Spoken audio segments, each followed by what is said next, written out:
Honours দ্বিতীয় মেধা তালিকা এবং প্রথম মেধা তালিকার মাইগ্রেশন রেজাল্ট কিন্তু আজ প্রকাশিত হয়ে গেছে। এই ভিডিওতে দেখাবো কিভাবে ফোন দিয়ে 1 মিনিটে রেজাল্ট দেখবে।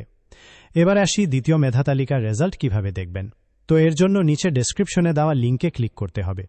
তারপর সেখানে গিয়ে আপনার অ্যাপ্লিক্যান্ট আইডি অথবা অ্যাডমিশন টেস্ট রোল নং টাইপ করতে হবে। এরপর সার্চ বাটনে ক্লিক করলেই আপনার রেজাল্ট সামনে চলে আসবে।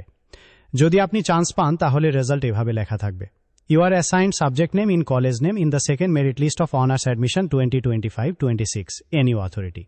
এখানে সাবজেক্ট নেমে আপনি যে সাবজেক্টে চান্স পেয়েছেন সেই সাবজেক্টের নাম লেখা আসবে, আর তেমনিভাবে কলেজ নেমে আপনি যে কলেজে চান্স পেয়েছেন সেই কলেজের নাম লেখা আসবে। আর যদি চান্স না পান তাহলে লেখা আসবে You have got passing marks in the admission test but do not succeed in getting any subject in the second merit list of honors admission 2025-26 NU authority। এখন কথা বলা যায় কিভাবে মাইগ্রেশনের রেজাল্ট দেখবেন। এর জন্য পিন কমেন্টে দেওয়া লিঙ্কে যেতে হবে।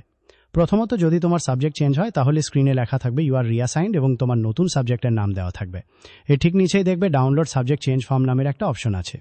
আর দ্বিতীয়ত, যাদের সাবজেক্ট পরিবর্তন হবে না তাদের প্রোফাইলে আগের সাবজেক্টের নামটাই দেখাবে এবং লেখা থাকবে your admission process is successfully completed.